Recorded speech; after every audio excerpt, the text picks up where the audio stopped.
बिस्मिल्लाहिर्रहमानिर्रहीम। अस्सलाम वालेकुम स्टूडेंट्स। तो ये आ गई हमारी MGT 211 की असाइनमेंट नंबर 1।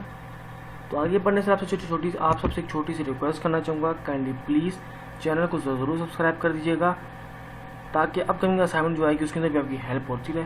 बहुत स्टूडेंट आपके वीडियो देखते हैं लेकिन चैनल को सब्सक्राइब बिल्कुल नहीं करते। काइंडली आपसे रिक्वेस्ट है, प्लीज़ वीडियो को एंड तक देखिएगा ताकि आपके कॉन्सेप्ट भी क्लियर हो और चैनल को भी ज़रूर सब्सक्राइब करिएगा। ये सब मेहनत आपके लिए की जाती है। अभी मेरे को थोड़ा बहुत गले में थोड़ा इशू है और हिचकी लगी हुई है, लेकिन फिर मैं आपके लिए असाइनमेंट रेडी कर रहा हूँ। काइंडली प्लीज़ चैनल को ज़रूर सब्सक्राइब कर दीजिएगा। तो सिंपली अपने क्वेश्चन को असाइनमेंट को देख लेते हैं, असाइनमेंट की तरफ बढ़ते हैं और काइंडली इसकी जो इंस्ट्रक्शन को ज़रूर एक बार रीड आउट कर लीजिएगा और इसको टाइम पे सबमिट करा दीजिएगा। तो हमें एक सीनरी दिया है, इसको भी तरफ देख लेते हैं। इसमें हमें बोला गया कि at the start of the year 2021 कह रहे 2021 के शुरू में, साल के शुरू में 5 फ्रेंड्स फ्रॉम फैसलाबाद, कह रहे जो 5 दोस्त थे फैसलाबाद से, a famous city of Pakistan, जो एक पाकिस्तान का फेमस सिटी है, शहर है, joints hands to start a textile manufacturing business in partnership. तो उन्होंने आपस में हैंड मिलाए कि वो एक टेक्सटाइल मैन्युफैक्चरिंग बिजनेस में पार्टनरशिप करने वाले हैं। For simplicity, let's say names of those partners are Mr. A, B, C, D and E। कह रहे कि इजी करने के लिए आप उन 5 लोगों को हम लेटर असाइन करते हैं, जिसमें से A, B, C, D and E 5 letter assign कर दिए हैं। शुरू के अल्फ़ाबेट है, उसमें तो कह रहे हैं who have invested PKR 30 million, 40 million, 20 million and 15 million। तो कह रहे जिन्होंने सब ने इन्वेस्ट किया, मतलब ये ऑर्डरली है। फर्स्ट ने ए ने किया 30 मिलियन, बी ने भी किया 30 मिलियन, जबकि सी ने किया 45 मिलियन, डी ने किया 20 मिलियन एंड ई ने किया 50 मिलियन रिस्पेक्टिवली, मतलब इन्वेस्ट किया। So mister D has decided not to take part actively in the activities of the business, whereas mister B wanted not to disclose himself as a partner to general public due to some political reason. तो कह रहे जो mister D उन्होंने सोचा कि वो अपने आप को एक्टिवली तौर पे एक्टिविटीज़ में जो बिज़नेस की हैं उनसे दूर रखेंगे, मतलब उसके अंदर पार्टिसिपेट नहीं करेंगे जो बिज़नेस की एक्टिविटीज़ है उनके अंदर। जबकि मिस्टर बी वांटेड चाहते थे न कि वो बिल्कुल भी अपने आप को डिस्क्लोज ना करें कि वो जनरल पब्लिक के तौर पे पॉलिटिकल केस मेरे कंपनी के अंदर उनका भी हिस्सा है, पार्टनरशिप है, पॉलिटिकल रीज़न की वजह से। As a result mister A has been given responsibility to run the business. तो इसका नतीजा ये निकला कि मिस्टर ए जो थे उनको बिजनेस रन करने का रिस्पॉन्सिबिलिटी दी गई। Partnership deed has been drafted and sign by all the partner.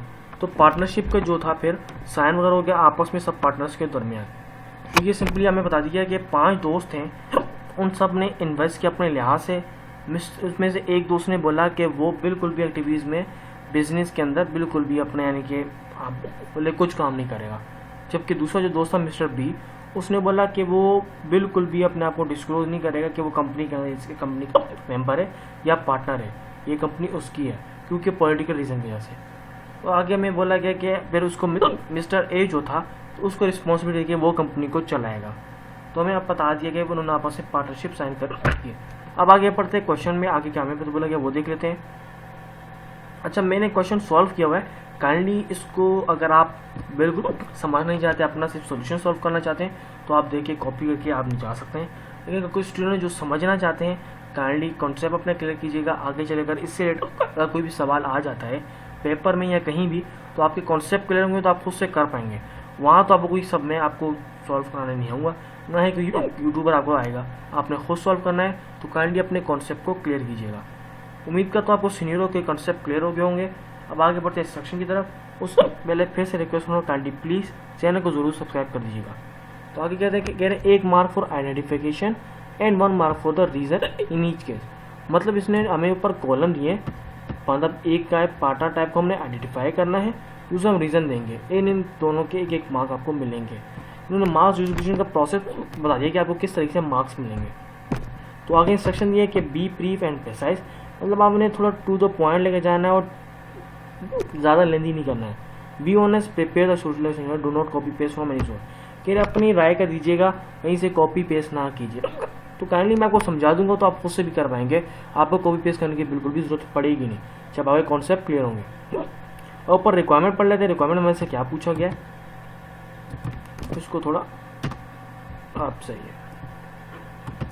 Requirement क्या बोल रहा है, you are required to recall the 5 types of partners in your mind and identify the distinct type of each partner in this partnership and mention only one reason for that, present your solution as per the following format. अच्छा कह रहे कि आप पाँचों जो partners हैं उनको mind में अपने बिल्कुल रिकॉल करें, बैठा लें और उनकी आइडेंटिफाई करें किस तरह की उनकी टाइप है, किस तरह की वो उनकी डिस्टिंक्ट है। मतलब वो काम में आपने ये पढ़ा होगा पार्टनर से रिलेटेड, एक्टिव है, सीक्रेट है, किस तरह का है, आपने उसको आइडेंटिफाई करना है अपने हिसाब से। तो काइंडली इसको सिंपली हम लोग करते हैं। मैंने किस तरह लिखा है, ये लिखा है, मैं आपको समझाता हूँ आपको, और आगे अगर सोल्यूशन देखेंगे आपके कॉन्सेप्ट और क्लियर हो जाएंगे। सिंपली हमने बोला कि आपने जो हमें पर सीनियर बताया उसके मुताबिक आपने जज करना है। तो हमने कहा है एक्टिव पार्टनर, ए को एक्टिव पार्टनर का है, क्यों कहा है, सबसे आइडेंटिफाई हमने किया एक्टिव पार्टनर है ए, क्यों आइडेंटिफाई किया है आगे हमने रीजन भी दिया है। हमने कहा active partner because he she are fully responsible partner of business. क्यों, क्योंकि जैसे कि आपने ऊपर सीनियर में देखा ए को जो है तमाम रिस्पॉन्सिबिलिटी कंपनी रन करने की, तो हमने इस वजह से एक्टिव कहा है कि उसने इन रिस्पॉन्सिबिलिटी को माना है, काम को करेगा उसने बोला है, और इस वजह से किसी चीज़ का सुस्पना नहीं किया कि नहीं करूँगा या कोई बहस करना नहीं, उसने बोला मैं करूँगा। इस वजह से वो एक्टिव बंदा है, इसने काम में इसका दिल लगता है, इसलिए हमने उसको एक्टिव पार्टनर कहा। उसका बी है, बी को हमने कहा सीक्रेट पार्टनर। क्यों सीक्रेट, क्यों मिस्टर बी, देखिए यहाँ पर आपको सर्वे में स्टेटमेंट जो दिया था ये कहा था कि अपनी जो पोजीशन है, अपना जो औहदा है या कंपनी का जो हिस्सा है वो अपने आप को सीक्रेट रखना चाहते हैं क्योंकि पॉलिटिकल रीजन की वजह से। तो इसलिए हमने उसको यहाँ पर सिंपली दे दिया सीक्रेट पार्टनर। क्यों, क्योंकि वो सीक्रेट आपको जैसे ऊपर ही समझ आ गई बात कि वो अपनी चीज़ों को, अपने जो औहदे को सीक्रेट रखना चाहते हैं। तो हमने आगे रीजन दे दिया, this is secret partner because he she does not want to publish their business to public. क्योंकि वो सीक्रेट पार्टनर है, वो अपने आप को पब्लिकली किसी के सामने भी शो करना ही नहीं चाहता कि वो इस बिजनेस का हिस्सा है उसमें भी, तो इसलिए वो सीक्रेट ही हुआ ना, सबसे सीक्रेट हुआ। तो ये रीजन हमने आगे यहाँ पर दे दिया कि इसलिए उसको हमने दिया पार्टनर की टाइप दिया सीक्रेट टाइप। उसके बाद सी जो हमारा है उसमें हमने कहा है सीनियर पार्टनर। अब सीनियर सी को हमने क्यों कहा है आगे देख लेते हैं। सबसे पहले देखिए, आप देखें सी ने सबसे ज़्यादा इन्वेस्ट किया 45 मिलियन। ये जो हमारे पास ये ऑर्डर मैंने आपको कहा था, ए को गया 30 मिलियन, बी को गया 30 मिलियन, थर्ड वन था सी के 45 मिलियन। तो इसने सबसे ज़्यादा इन्वेस्ट किया और उसके बारे में कोई यहाँ पर कोई और डिटेल तो दी गई है, सी के सिर्फ यहाँ पर ये डिटेल्स हमें पास है। तो उसके मुताबिक हमने यहाँ पर सीनियर पार्टनर इसलिए इसको कहा है क्योंकि सबसे ज़्यादा उसने लार्ज इन्वेस्ट किया बिजनेस के अंदर। अगर रीज़न में हमने ये लिखा है this partner is senior because mister C invest the large capital in business, मतलब ज़्यादा हक जो है इनका है, इन्होंने सबसे ज़्यादा इन्वेस्ट बिजनेस के अंदर किया है, इसलिए इनको हमने सीनियर पार्टनर कहा। अब आगे बढ़े मिस्टर डी की तरफ। मिस्टर डी को हमने कहा स्लीपिंग पार्टनर। क्यों, this is sleeping because this is sleeping partner because mister D invest capita but don't work in business. हमने अब कहा है सिंपली ई और डी दोनों को हमने सेम कहा है स्लीपिंग पार्टनर, और आगे रीज़न भी सेम दिया है। क्या रीज़न दिया, हमने कहा कि दोनों स्लीपिंग पार्टनर इसलिए कि मिस्टर डी ने इन्वेस्ट किया, मिस्टर डी अब कौन है, मिस्टर डी, अब सॉरी ऊपर मैंने डी लिखा, नीचे ई लिखना चाहिए था क्योंकि ई का एक कॉलम है। हमने कहा क्यों, इन्होंने सिर्फ इन्वेस्ट कर दिया और कुछ काम नहीं करे, ना कुछ इन्होंने अपना कोई राय दी है, ना कोई इन्होंने कोई खास काम किया है, और इनका जो अमाउंट है वो बहुत ही कम है, इनकी कुछ अमाउंट कोई इतनी ज़्यादा नहीं है, नॉर्मल अमाउंट है। इस वजह से इनको स्लीपिंग पार्टनर के ना इन्होंने किसी काम में एक्टिव है, ना इन्होंने कोई बात अपनी छड़ी कि इस काम में ये चाहिए या कोई रिस्पॉन्सिबिलिटी है, इस वजह से इन दोनों को हमने स्लीपिंग पार्टनर का है। उम्मीद करता हूँ यहाँ तक आपके कॉन्सेप्ट क्लियर हुए, किस तरीके से हमने इनको आंसर को पुट किया है, किस तरीके से आंसर निकाले हैं। तो काइंडली थोड़ी बहुत बाकी ये जो है टाइप है बिल्कुल परफेक्ट है, आपके कॉन्सेप्ट क्लियर होंगे तो आप समझ गए होंगे। तो रीज़न को थोड़े अपनी वर्डिंग में लिख दीजिएगा, रीज़न सेम ही बनेंगे लेकिन थोड़ी अपनी वर्डिंग में लिखिएगा कि टीचर को लगे कि आपने खुद से लिखा है, कॉपी पेस्ट ना लगे, ठीक है। उम्मीद है तो यहाँ तक आपके कॉन्सेप्ट क्लियर हो गए होंगे। बस आपसे छोटी सी वीडियो काइंडली प्लीज़ चैनल को ज़रूर सब्सक्राइब कर दीजिएगा ताकि अपकमिंग जो भी असाइनमेंट आएंगे उसके अंदर भी आपकी हेल्प होती रहे। तो इंशाल्लाह बहुत जल्द मिलते हैं किसी नई वीडियो में आपकी हेल्प करते हुए। Till then thanks for watching and please subscribe the channel.